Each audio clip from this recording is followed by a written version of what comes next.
It's Lionel Messi! He scored! The goal the world wanted!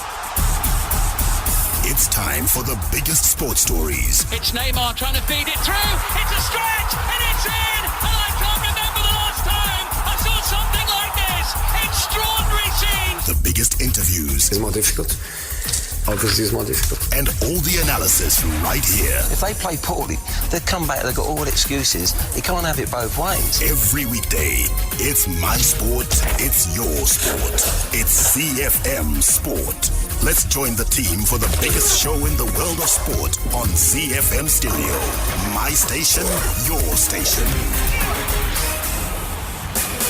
The biggest show in the world of sport, headlined by the biggest event in the world of sport. The FIFA World Cup is well and truly underway. And what a tournament it has been. It's been a few days of frenetic action and, of course, some results that very few people could have predicted. But the one thing that's predictable is that every weekday, 6:05, we are here. We are live on ZiFM Stereo, my station, your station, dishing out the best of the stories coming out of the world of sport, be they local or international. While the World Cup might be headlining international football, the Castle Lager Premier Soccer League is front and center as far as local football is concerned. We have hit the halfway stage, and today we'll give you, of course, how things transpired on match day 17, which heralded the mid-season break. Chris Gray is in the studio. So is Barry Manandi. My name is Mike Mandoda. Behind the desk is Sean Tafirenyika, and a bit later on, we should be joined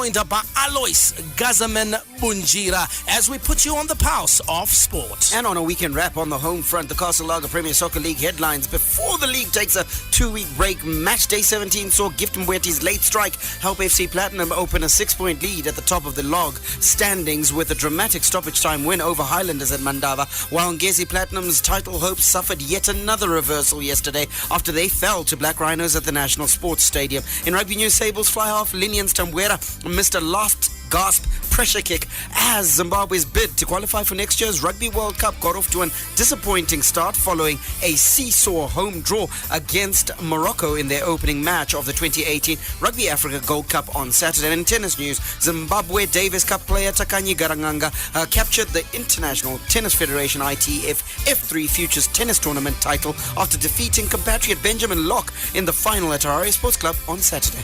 In your international sports news roundup, we start off in the US Open, where Dustin Johnson's bid for a second US Open title in 3 years faded on the greens at Shinnecock Hills on days 3 and 4, as the world number one had a ringside seat to good friend Brooks Koepka victory. In rugby, South Africa wrapped their Test series with England a week early on Saturday as they beat Eddie Jones' ill-discipline charges 23-12 in Bloemfontein. And finally, in tennis, Roger Federer celebrated returning to the top of the world rankings by defeating Milos Raonic in the final of the Stuttgart Open to lift his 98th tour-level title. In the Castle Lager World Football Report, fullback Joshua Kimmich believes a lack of competitive match sharpness was to blame for Germany's World Cup opener defeat to Mexico.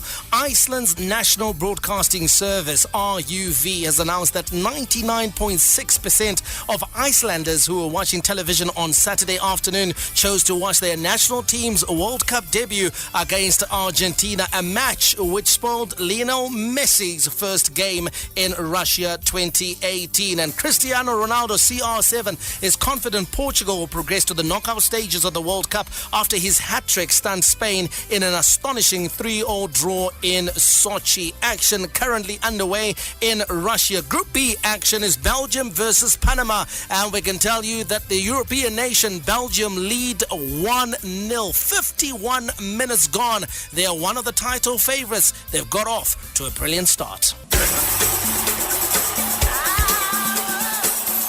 The Home Front. Local sports news and analysis. The Castle Lager Premier Soccer League report on ZiFM Sport. It was match day 17 in the Castle Lager Premier Soccer League. And where did you watch it from? Were you out at Mandava or were you at Rufaro Stadium? Get in touch with us, 0731 168 045. That's 0731 168 045 on Twitter and Facebook at ZiFM Sport. And here are your results. Bulawayo City beating Mutare City 1-0. FC Platinum getting the better of Highlanders. And of course, that finished 1-0 to FC Platinum. Moving on with our results, Herentals in a 1-0 draw with Shabani Mine. Dynamos 2-1 victors over Nikrut.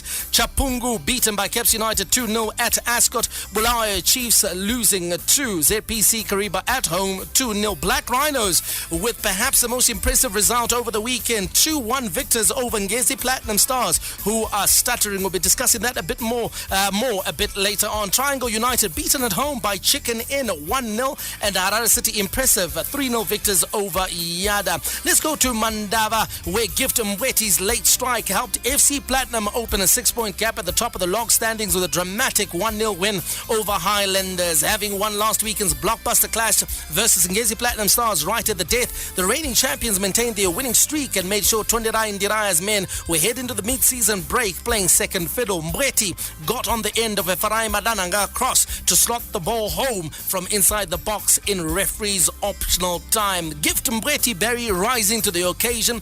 When we talk about the depth that teams have, there is no looking past the fact that FC Platinum have it in their side to actually beat any side on a given day, because the likes of Gift Mbweti are guys who are not enjoying regular game time at FC Platinum but could quite easily walk into any other side in the local premiership. Certainly, and what it's done for him, and you can see it if you get a chance to see the goal that he scored. It's made him hungry, and you can see even the FC Platinum team, as the time wore on, you could see they were getting hungrier and hungrier, wanting to get the result. And it's almost as if this team, I don't know how Norman Mapeza does it, but he's keeping that team so hungry and wanting to get that championship, trying to stay ahead of the pack, so much so that they're beginning to step up a level whereby you wonder what's going to sort of gazump them. And you take a look at Highlanders, Chris. I mean, their inexperience showed in this game. That game was 0-0. They could have walked away with a point, but chose to attack and chose to take a quick throw in the dying stages. And from that, they lose possession. FC Platinum scores, and it just shows you that Highlanders at this stage, they don't have the experience needed in the big games like a team versus against a team like FC Platinum. Definitely, and I think towards the beginning of the season when they were doing really well, everyone was saying, oh, you know what, they might just actually have a chance of winning this championship. And I think also the pressure coming from in and around Bulawayo Barberfield Stadium is filling up every single time. These boys are under pressure to perform. I think they did crumble under the pressure, but you take a look at some of their players that were missing. Ariel Sibanda, Nigel Makumbe also not in that particular match, and they just missed a little bit of that spark up front. Yeah, definitely Highlanders missing a bit of spark up front, but there's no hiding the fact that right now it looks like FC Platinum are not only the form side in the local premiership, but probably the side that's looking like they could bag back-to-back titles in the Castle Lager Premier Soccer League, but it's still a long way to go. That's why those at Ndorongezi's Baobab Stadium will not be panicking, despite the fact that Ngezi Platinum Stars' title hopes have suffered yet another reversal after they fell to lowly Black Rhinos at the National Sports Stadium. With log leaders FC Platinum winning versus Highlanders, they had the opportunity to close the gap to just 3 points, but Black Rhinos went 1-0 up on 74 minutes through a free kick by Tafadzwa Jaramani. The lead, however, proved temporary as Keith Moreira cancelled out a Black Rhinos goal with a powerful header 4 minutes later from a corner kick by Michael Charamba. As Ngezi Platinum thought they secured a point, Lot Chiwunga was set up by Wellington Tadera and kept his composure to slot the ball into the nets on 80 minutes. And of course, half and puff they tried, Barry. They couldn't get back into this game. 3 defeats on the row now for Tonderai Ndiraya's men. Not only are his players under pressure, he himself will come under increasing scrutiny at the Baobab. He will. To look at the glass half full, it's come at a good time for him because it's at the 2-week break. He's able to then talk to his charges, get them back to focusing on what they were doing apart from talk to them, apart from that, Barry, addressing the psychological elements, what else do you think he needs to do at the halfway stage? Yes, the 2-week gap has been presented. it's great timing for him because the wheels have come off, no doubt. Certainly. Are there areas that he needs to address? Does he beef up, strengthen the squad, or does he say, okay, hang on, blip, we go again in the second half of the season? You know what? It's hard to look at any of the positions at Ngezi Platinum Stars and think to yourself, look, they haven't got strength in depth in that particular position. It's a squad that's strong enough to be making a title challenge. And let's be fair, they still are in the title shout. So I think it's just a case of we go again. Let's calm down. Let's do the good things that we're doing at the start of the season and do those well. Chris, before you come in, I want to say he's talking about strength in depth, but surely now there reaches a time in the race for league honors where we separate teams and say, okay, strength in depth in comparison to who? If it's in comparison to Highlanders, Caps United, Dynamos, and the other teams that are below you, yes. But surely you're competing against FC Platinum. Do they have the playing personnel that can match FC Platinum?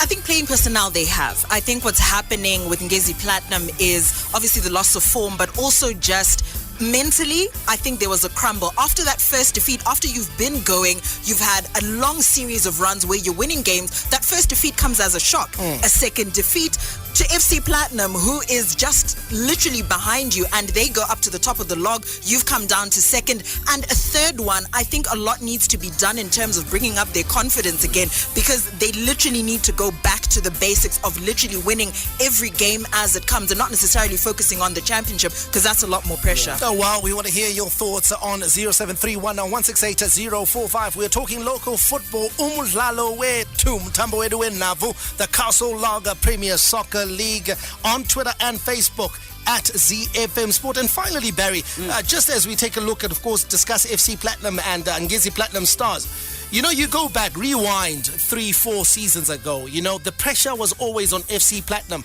you know, that they didn't have the experience to get over the line in situations of this nature, because you had a Dynamos that was playing well, you had a Caps United that was playing well, you had a Chicken Inside that was playing well in that era. And then now, all of a sudden, you're taking a look at Ngezi Platinum Stars. Perhaps they don't have the experience. They don't know how to get over the line. They are, of course, in a good place where 5 points, 6 points is not exactly a crisis. But here's the thing.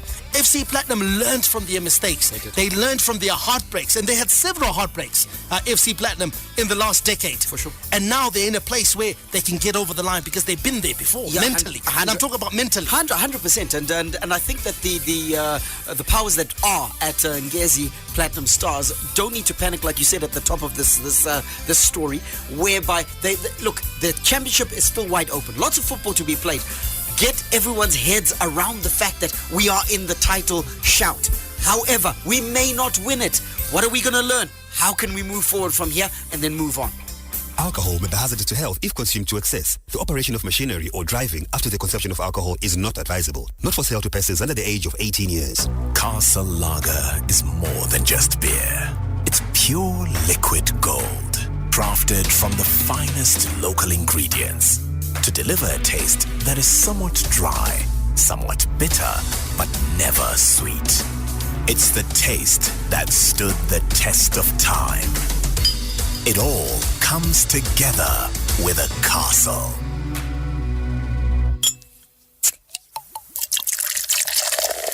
From Rufaro to Barberfield, Mandava to Nyamunga, all the perfect moments in the Castle Lager Premier Soccer League come together on ZiFM Sport. We're going to be taking a look at the beautiful game, the World Cup, the greatest show on earth. We're going to be taking a look at that a little bit later on. We want to know your predictions for tonight and for the rest of the Cup. 0731-168-045. But back to the Castle Lager Premier Soccer League, your league standings. In first place, right at the top, we have FC Platinum on 44 points. At number 2 still, Ngezi Platinum with 38 points. Number 3, Chicken Inn with 30 points. And Caps United sitting at number 4 with 29 points. Right at the bottom of the log, Mutare City, they've only got 11 points. Chapunga United with 13. Nick Root with 13. And Shabani Mine at number 15 with 14 points. Your most outstanding player, coach, and team. It's your star of the week. All right, Michael. Tell me. Tell me, what do you reckon? I'm going to go week? give Zimbabwe Player of the Week for the dramatic stoppage time winner versus Highlanders. It took a lot of anticipation as well to get on the end of that. Yeah. I mean, other players normally stop. They don't continue with the run. They're saying, oh, no, this guy's having a shot or a cross or whatever. Third-man run. He came in. He came in and he scores. And then I'm going to give my Team of the Week to Black Rhinos for beating Ngezi Platinum Stars. You know, I know it sounds like you're sticking it to a man when he's down, but that's the fact of the matter. And then my coach, Herbert Murrow. I mean, hasn't he done fantastically well, the Black Rhinos? Mate, and quietly so. Yeah. And this is exactly what he needs, and hopefully he can thrive under it. Listen, I'm going to agree with you on the Team of the Week, Black Rhinos. Coach of the Week, I'm going to agree with you as well. I'm going to go with Herbert Murrow. But my star of the week is actually going to be Tatenda Tumba from Harare City. He was phenomenal against Yada Stars, engineering the win, 3-0, goal and an assist. Can't argue against it. You've gotta love Mondays because Chicken Inn makes Mondays matter. Chicken Inn Munchy Mondays are here. Buy a 2-piece meal every Monday and you will get 1 extra piece free. Invite your friends, family, and enjoy a juicy, chunky meal at an amazingly low price. Don't just dig in. Let your jaws munch and munch and munch. Chicken Inn. Love that chicken. The recent past has seen many game changers. They changed the way we shop. They changed the way we socialize. They changed the way we navigate. Turn right. And now they've completely changed the way we see a compact SUV. The new Jaguar E-Pace. The performance of a sports car, the practicality of a compact SUV, the DNA of a Jaguar. Be a game changer and test drive it at Premier Auto Services today. Jaguar, the art of performance. ZiFM Stereo is untouchable. From the front of the grid to the back of the net, it's ZiFM Sport. International Sports News Roundup, where the world comes out to play. National. All right, our International Sports News Roundup. But you know what? Before we go international, Mike, there's a bit more.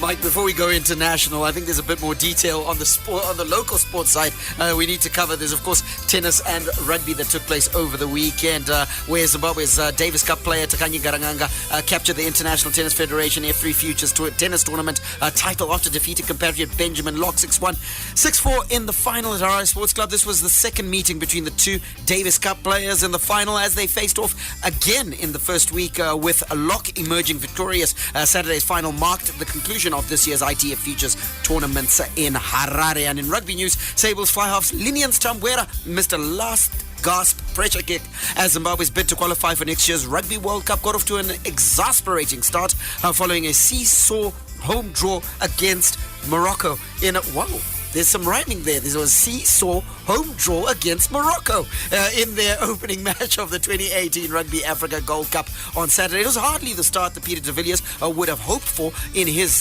test as Zimbabwe coach, as his Chargers failed to come to the party in front of an expectant home crowd, which had filled up the machinery rugby stadium at Harare Sports Club. Join us on tomorrow's show for a full breakdown of Zimbabwe's tie with Morocco. International Sports News Roundup, where the world comes out to play. All right, let's start off with golf news, where Dustin Johnson's bid for a second US Open title in 3 years faded on the greens at Shinnecock Hills, where the world number one had a ringside seat to good friend Brooks Koepka's victory. Koepka fired a 2 under 68 in friendlier scoring conditions to become the first player to claim back-to-back US Open titles since Curtis Strange in 1989. World number one Dustin Johnson birdied the last to grab third place, with Masters champion Patrick Reed 3 strokes off the pace in fourth place, ahead of Tony Finau after a final round 68. Let's hear from the two-time US Open champion, Brooks Koepka. When you look at the style of golf course, this is, compared to Erin Hills, this is obviously a lot tougher, and to do it here with the conditions we had, and it was a tough test of golf. And, I'm pretty pleased with the way I played, and, to win back-to-back is truly incredible. Yeah, that's a big advantage. We've always kind of been patient. We just kind of let things roll, kind of roll off our back no matter what we make, and just keep plugging along. I think that's something I've had to work very hard at, and, I did an incredible job this week. You know what, Mike? I giggled when I heard the commentators talking about the revenge of Shinnecock Hills on the first day. But in truth, when you've got a competition where no golfer finishes under par, you got to think to yourself, that's a tough golf course. Yeah, it's a tough golf course, and a lot of guys have come out and criticized the USPGA for the course layout. Yeah. I think most vocal has been Zach Johnson. He wasn't very happy about it, and I think the last time we saw such a shambles was way back in 2004. Right. And whilst the course must be challenging, it must also offer scoring opportunities for the players. Give a chance to the players. And what we saw on this course, yes, there were 3 or 4 guys who mastered it, but no one is able to master it over 4 days. Yeah. And I think that speaks volumes of the fact that something was wrong, and it didn't help as well that the conditions, the wind was a factor. And you know what? Let's golf, we know, listen, it's challenging. It challenges every shot, your shot selection, and every shot that you do play. But my goodness, when you're putting a hole placing on a little shelf at the back of the green, on that par 3, I think it's the 12th or the 13th, and on the other side of that of the hole is a huge drop. You miss that little shelf, you're gone. I think you're just making it unfair for the golfers. Yeah, absolutely making it unfair for the golfers. But of course, they'll be putting all that behind them and looking forward to the Open Championship, which will be played in the United Kingdom sometime soon. The latest men's world rankings: DJ Dustin Johnson leads the way. He's in first place, followed by Justin Thomas in second. Justin Rose, the Englishman, is in third. Jordan Spieth is fourth. John Ram, the Spaniard, is in fifth position. Rory McIlroy, the Ulsterman, is sixth position, whilst Ricky Fowler makes up a 7. Jason Day 8. Brooks Koepka is in 9th, and Hideki Matsuyama is an ever-present in the top 10 at number 10. We are your station of choice, the People's Station, ZiFM Stereo. Around the world in 60 seconds. International sports news. We begin in Germany, where Roger Federer celebrated returning to the top of the world rankings by defeating Milos Raonic in the final of the Stuttgart Open to lift his 98th tour level title. The 36-year-old, who by reaching the final had already guaranteed his return to world number 1, continued his dominance over the Canadian with a 6-4, 7-6 victory. In South Africa, the Springboks wrapped up their test series with England a week early as they beat Eddie Jones' ill-disciplined charges 23-12 in Bloemfontein. Elsewhere, a red card to France fullback Benjamin Fall after just 12 minutes effectively ended the game as a contest, as the All Blacks went on to beat France 26-13, and Ireland levelled their 3-test series with the Wallabies in Australia, courtesy of a 26-21 victory in Melbourne. Across to the UK, England will take a 2-0 series lead with them to the third ODI at Trent Bridge tomorrow, after their highest ever ODI score against Australia was good enough to earn them a 38-run win in Cardiff. Jason Roy, with 120 off 108, hit a 5th one-day international century, while Joss Butler blasted an unbeaten 91 off 70 balls as England scored 342 for 8 from a rain-interrupted first innings. Sean March's knock of 131 off 116 for Australia was not enough for the visitors, who ultimately fell short, bowled out for 304. Touching down in the Caribbean, Sri Lanka overcame a top-order collapse as they rebounded from the ball-tampering row in the second test against West Indies to set up a thrilling final day at Gross Islet. Sri Lanka captain Dinesh Chandimal has pleaded not guilty after being charged with ball-tampering by the International Cricket Council. Umpires Aleem Dar and Ian Gold had raised concern about the condition of the ball towards the end of day 2. In protest, Sri Lanka then took to the field 2 hours late on the third day. The big leagues, the big teams, the big players. The beautiful game on ZiFM Sport. Jogo Bonito, Tiki Taka, Catenaccio, Total Football. It's a football celebration where only the best are invited. Messi, Ronaldo, Neymar, Salah, Mane. The stars come out to play on your Russia 2018 World Cup update on ZiFM Sport. It's the greatest show on earth indeed, and this is your home for all your updates coming out of Russia 2018. All the nations, the world's elite, are gathered to see who will be crowned world champions for the year 2018, and we are certainly enjoying and taking in all the action. There's a match on right now. It is Belgium taking on Panama. As we said at the top of the show, current scoreline with 10 minutes to be played is Belgium 3, Panama 0. Since we gave you our last update, Dries Mertens scoring the first goal, and Romelu Lukaku getting himself a brace. So 3-0 up are Belgium. 10 minutes to be played. You got to think to yourself, it's possible that Belgium could get another goal. Earlier today, it was Sweden taking on Korea Republic, and it ended 1-0 in favor of Korea. Now, Andreas Gronqvist's VAR assisted penalty handed Sweden a deserved 1-0 World Cup win over South Korea at the Nizhny Novgorod. And the win takes Jan Anderson's side joint top in Group F with Mexico after their shock win over reigning champions Germany. The European side were dominant throughout and were twice denied by goalkeeper Cho Yun-Yu before another dramatic intervention by VAR shortly after the hour.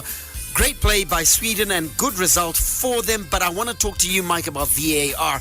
There are some conflicting bits and pieces about VAR, talking about, why didn't VAR intervene in this instance and all sorts. And here we've seen VAR come in and in Sweden's favor. Is it justified? Like, for instance, yesterday with Brazil, where there's an alleged push on the Switzerland goal on Miranda. I think the one thing about VAR, I think a lot of confusion is stemming from pundits who have not bothered to get enough information. And what's happening is that there's a lot of misinformation that's being transmitted to a global audience by television pundits, even those on satellite TV who are unaware, and maybe for them, the motivation is that, this makes for a good conversation and debate, and of course the punters out at home will enjoy it. But there's also, I think, the need to educate people properly. Yeah. The approach that FIFA is taking with VAR at the World Cup is that play will the referee will make a decision as he normally does. He will make an on-field decision as he normally does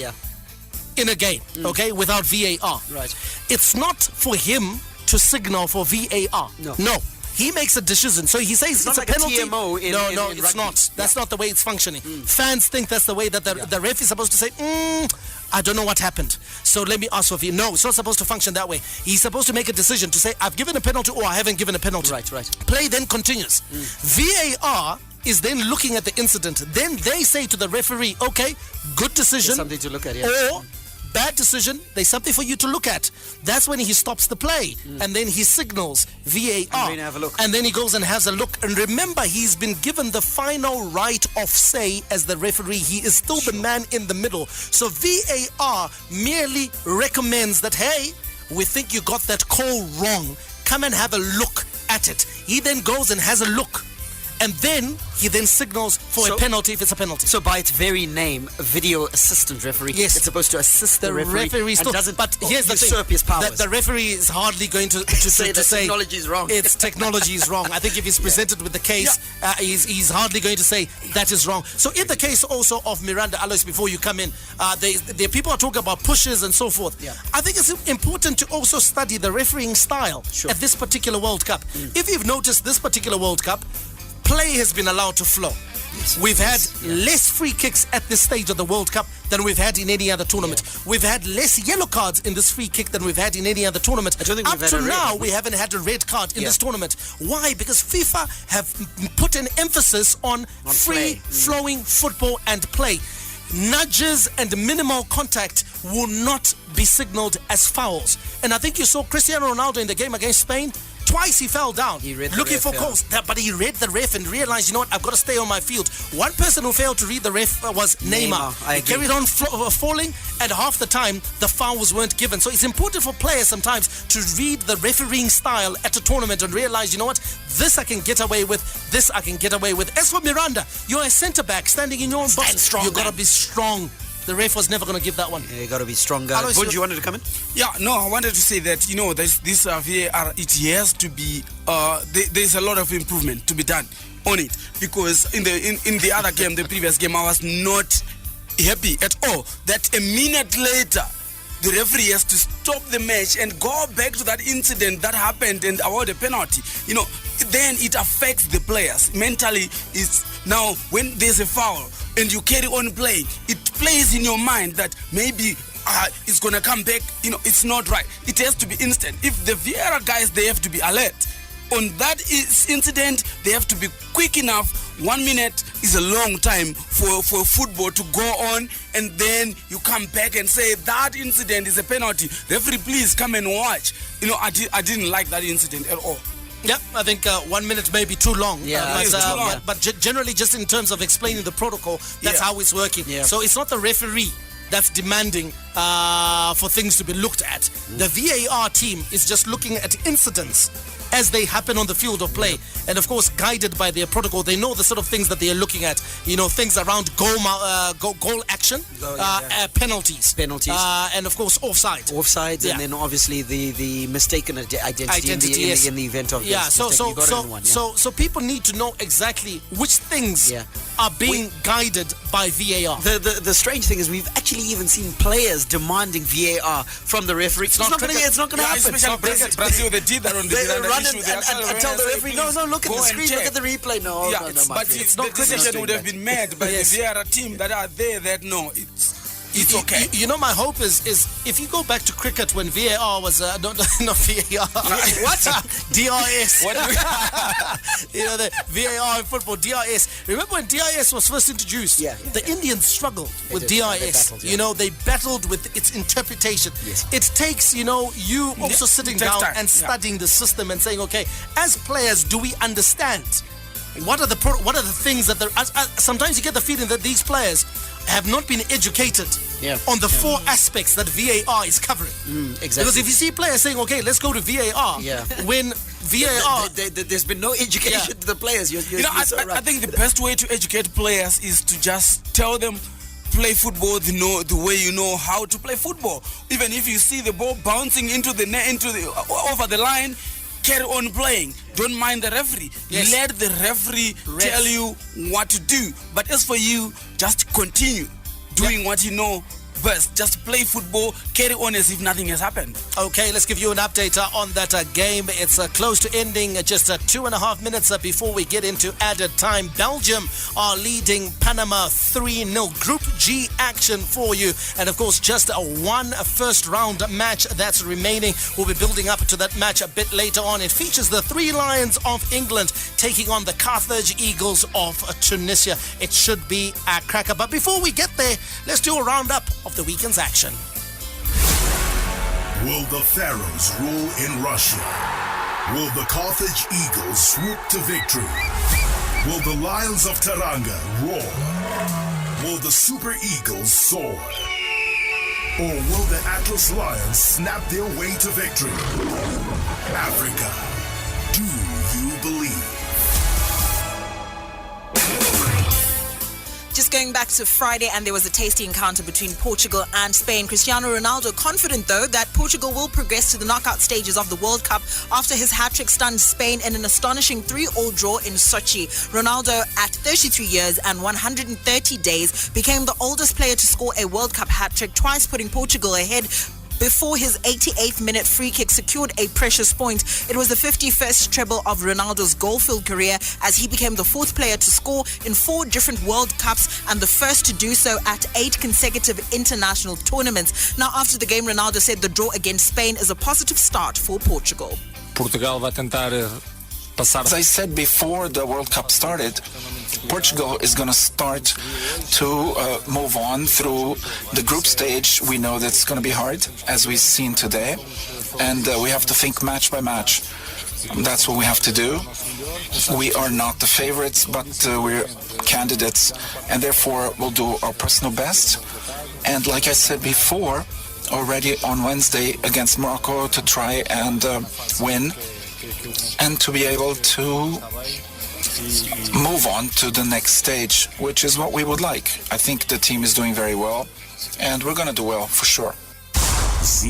And everyone in the studio, besides myself, had predicted that, this would be a goal-filled match, and Ronaldo doing pretty well in this game. So much for Ronaldo. Apera, I think he's showing everyone in this world champion he's still got a little bit left in the system. Yeah, absolutely. Listen, he scored, especially the third goal. I thought the third goal was absolutely fantastic. He took advantage, of course, pressure free kick, dying moments, and those are the moments that the big time players live for. And he was able to get a valuable point. And it's a point now that gives Portugal the opportunity to actually try and finish first in their group, because now all of a sudden there isn't the Spanish influence over as to how they'll progress. It becomes a straight shootout. Whoever scores more goals against the two other teams, the weaker teams, is the team that then finishes at first. And then the prize for finishing first is arguably avoiding Brazil. Yes. On your side of the thing. And that's what you want, and that's what you want. So he's opened it up quite nicely. And for me, I mean, we saw 3 really good goals in that game. Diego Costa's first goal. Twisting and turning, 4 or 5 defenders, and then shooting, and then we saw Nacho. For me, Nacho's is the goal of the game. The volley, that volley, the technique. Volley, I mean, for this is the defender. Yeah. This is a centre back. And he was playing at right back, but this is a centre back. Yeah. I mean, that technique. Had that been Ronaldo, had that been Messi, had that been Neymar, we would have been saying goal of the tournament.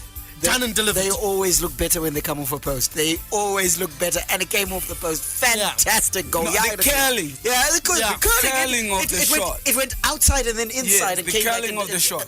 And then we saw, of course, Ronaldo with his free kick. So great game, and I think, but you should have seen the reactions at the end of the game. Spain very disappointed with this result. I think they expected to win, and also I think we can put paid to the theories around disharmony in the Spanish camp. They are here to play. Of all the performances I've seen at the World Cup, Spain have been the most impressive for me. Yeah, they look strong. Yeah, of course, Spain have been fantastic. I thought they were going to win that game. I predicted a high score, and I thought Ronaldo you missed it until Ronaldo spoiled it for you. Yes, I was almost spot on. But hats off to Spain. So far for me, of all the big guns, they have been impressive the most. Right, let's move on, of course, with our action on Saturday. Ronaldo had his say on Friday, and then Messi was supposed to come to the party, but he didn't. But hey, for this story, we go to Iceland, where some very interesting statistics are coming out around their national team, who were ice cold and ice cool against a lukewarm Argentina. Iceland's National Broadcasting Service, RUV, has announced that 99.6% of Icelanders who were watching television on Saturday afternoon chose to watch their national team's World Cup debut against Argentina. The match was shown on RUV Sports and is, according to the channel, the most watched sporting event in the history of the country. Viewership of the game averaged 60% of Iceland's 335,000 population, eclipsing the 58.8% who watched Iceland beat England at Euro 2016. Meanwhile, Lionel Messi has called for calm and said there is no need for Argentina to go crazy despite failing to beat Iceland at the World Cup, partly thanks to his painful penalty miss. Argentina's opening match at Russia 2018 ended in that 1-1 draw in Moscow after Alfred Finn Bogason's historic goal cancelled out Sergio Aguero's opener in Saturday's Group D meeting. Let's get the post-match thoughts of Argentina coach Jorge Sampaoli on the draw. No, really the major problem obviously is that we didn't win the 3 points we wanted, the points that we came to get. That's what we had hoped and desired for. The circumstances surrounding the missed penalty and led to Leo's mistake. That's just another statistic. It's part of the past. We know that down the road we're going to still have the same passion that we had at the beginning. Football is like that. We need to be very strong now in our group. We need to believe in ourselves and understand that we have all the tools to beat anybody and continue forward.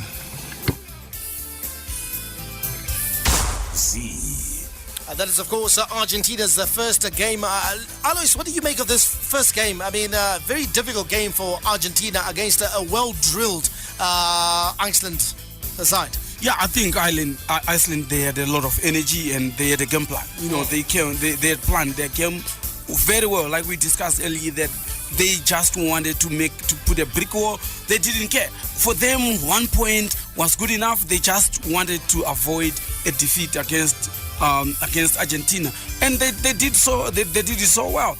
But attacking wise, they got chances. Yes, like another team will get a chance, but those were not constructive chances. It was not through invention. Yes, it wasn't. Yeah. They just got there. But I'm just disappointed by the criticism on Lionel Messi. He actually gave a 5-star performance. I thought that he was actually the man of the match in that match. That's it. He just didn't score.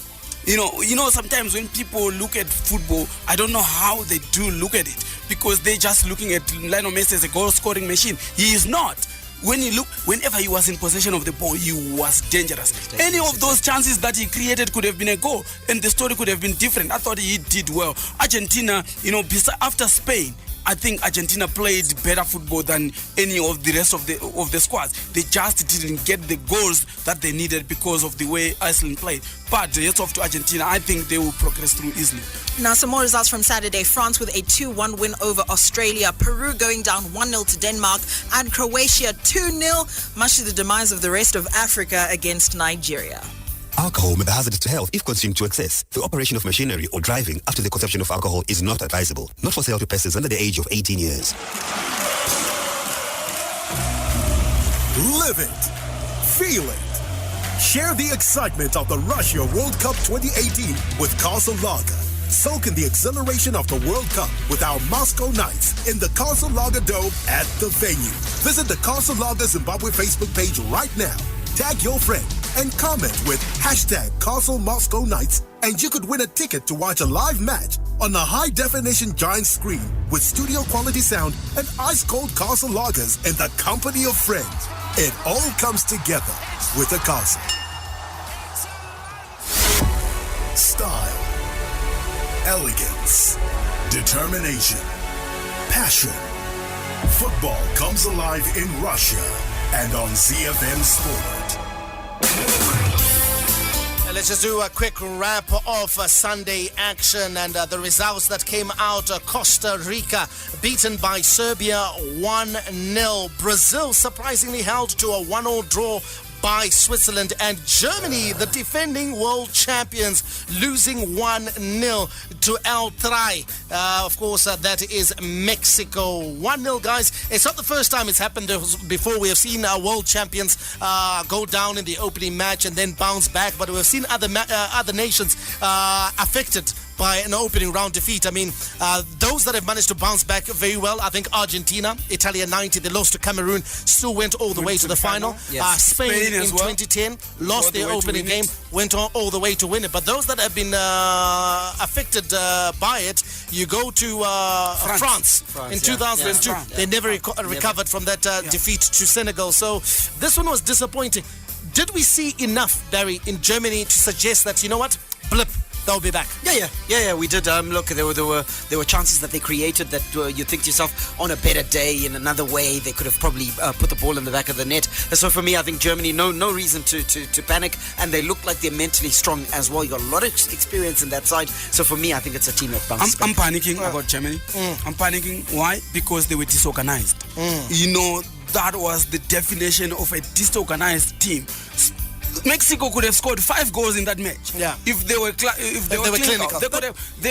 Germany were disorganized. They're a very good team. They need to come into the next game organized the way we know how. They've got good players, top class players. They need to change the approach to the game. And then Chris, Brazil, flattering to deceive yesterday. I mean, that's not the start many people expected. They expected a convincing win from Brazil. Definitely not, especially with the star power that you see in the Brazil team. I think everyone was looking out for a win. But Switzerland, like we had said, not necessarily a pushover either. So Stubborn. I think they managed to hold their own in that match. And Brazil, we didn't see enough of the flair. We didn't see enough creativity in that match from Brazil.